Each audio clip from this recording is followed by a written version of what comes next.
Ini memang kereta lumba, is a proper motorsports car yang dijual kepada orang ramai.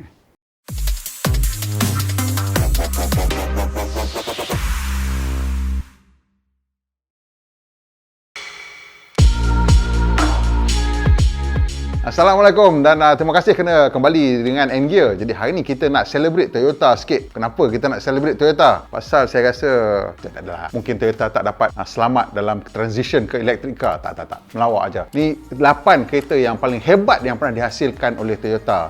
Toyota ni ialah syarikat kereta yang terbesar di dunia. Dia dengan Volkswagen lah fight. Dan sepanjang umur dia yang panjang tu, banyak kereta yang dihasilkan. Tapi hari ni kita nak tunjukkan 8 kereta yang kita rasa hebatlah daripada Toyota.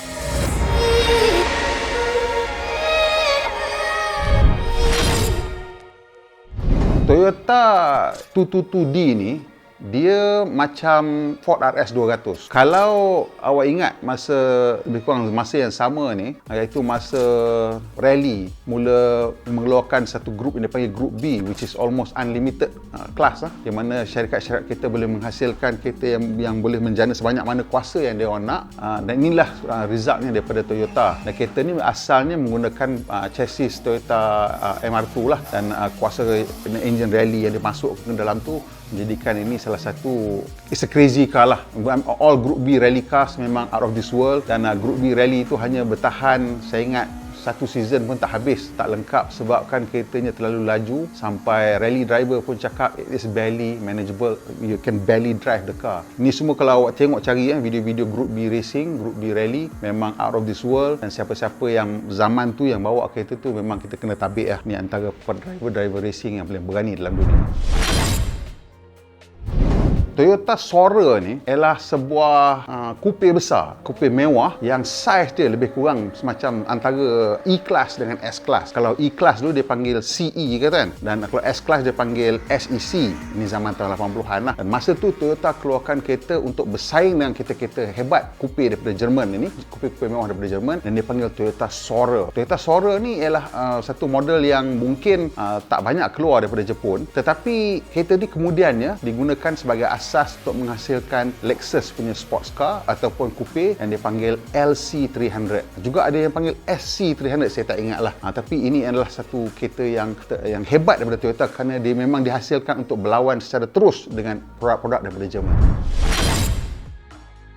Pada tahun 1960-an tu seluruh dunia boleh dikatakan berkiblatkan Detroit sebagai penghasil kereta yang paling hebat di dunia, dan reka bentuk Amerika masa tu memang sangat mendatangkan kesan impak yang besar kepada seluruh dunia. Salah satu ikon dari reka bentuk ialah bentuk botol Coca-Cola yang kaca, tak pernah tengok yang lama-lama tu kan. So the Coke bottle shape tu dikatakan atas inspirasi bentuk badan wanita lah, dan ianya juga bila dia orang tengok rupanya ada juga ciri-ciri aerodinamik, dan salah satu kereta daripada Jepun yang terikut-ikut dengan reka bentuk style Coke bottle shape ni dengan American punya coupe design ialah Toyota Celica GT Liftback tahun 1977. Kalau kita tengok kereta ni daripada belakang sikit, iras dia tu nampak macam, bukan saja lampu belakang tu nampak macam Mustang, tapi dia punya rear 3/4 light ataupun tingkap kecil belakang pintu utama tu pun nampak macam ala-ala Mustang.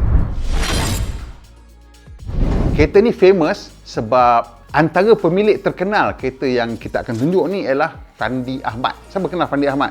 Kalau awak kaki bola tahun 80-an mungkin awak akan kenal. Dia ialah seorang pemain bola sepak daripada Singapura yang pergi bermain di Amsterdam ke kat mana entahlah, dia main kat Europe lah, dan dia bawa kereta ni. Dan ini antara kereta yang lepas tu jadi lebih famous lagi, bukan sebab Fandi Ahmad tapi sebab initial D. Dia Fandi initial D. Mungkin ada dunia kaitan, saya tak tahu. Tapi kereta ni memang ialah sebuah kereta yang berasaskan Toyota Corolla. Ianya fastback, 2 pintu, rear wheel drive, murah, senang nak modify. Jadi budak-budak muda suka beli untuk main malam-malam dekat jalan-jalan bukit. Kereta ni namanya AE86.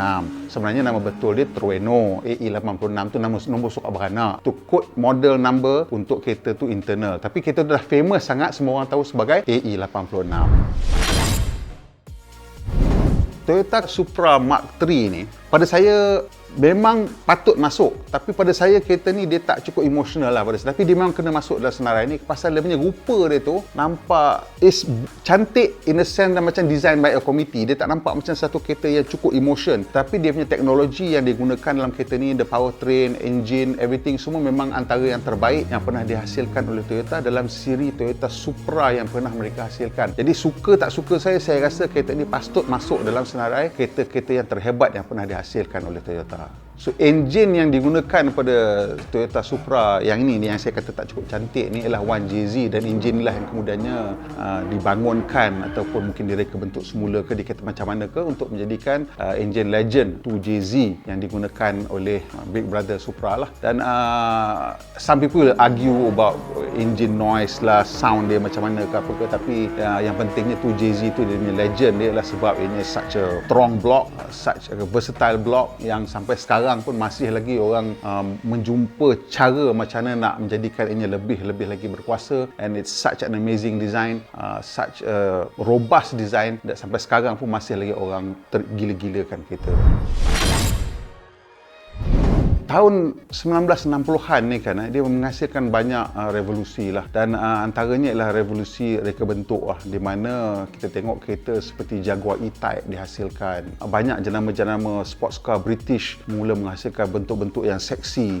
Daripada Italy kita tengok rupa bentuk Ferrari, Di Tomaso, Lamborghini, semua memang menghasilkan kereta-kereta yang sangat cantik. Jadi mereka-mereka di Jepun mula terasa teringin juga kan nak menghasilkan kereta-kereta yang cantik. Jadi antara kereta yang dihasilkan ialah Toyota 2000 GT ni. Kereta ni sangat unik kalau kita tengok dia punya proportion tu memang quite low slung, dengan dia punya orang panggil glass house tu duduk ke belakang betul lah. There's a real visual tension to this car, dengan dia punya detailing depan dengan lampu fade in. That's very rare, tak pernah, jarang lah orang buat lampu yang fade in macam tu bertutup dengan perspek ataupun dengan plastik kat depan untuk menghasilkan satu ciri aerodinamik lah. Dan kereta ni memang will forever be considered as one of the most beautiful cars ever made, and memang kena masuk dalam senarai top 8 kereta daripada Toyota.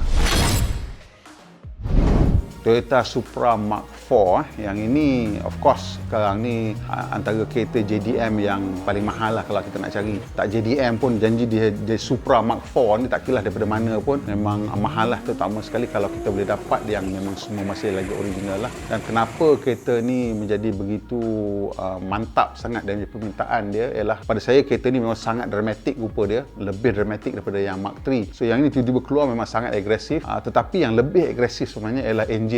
Jadi enjin yang dia hasilkan tu 6 cylinder 2JZ tu dia bukannya enjin yang sangat-sangat powerful, tidak. Sebenarnya enjin tu biasa aja kalau kita tengok. Dari power output pada masa tu is good but it's not mind blowing. Tapi apa yang Toyota telah hasilkan ialah sebuah enjin sebenarnya yang begitu kuat, begitu kukuh, sampai ada mereka yang berjaya menjana sampai 7-800 kuasa kuda, ada yang mencecah 1000 kuasa kuda menggunakan blok asal dan ini menjadikan kereta ni sangat-sangat popular lah. Dan juga kalau kita tengok dalam dia punya cockpit tu memang out of this world lah untuk zaman tu lah.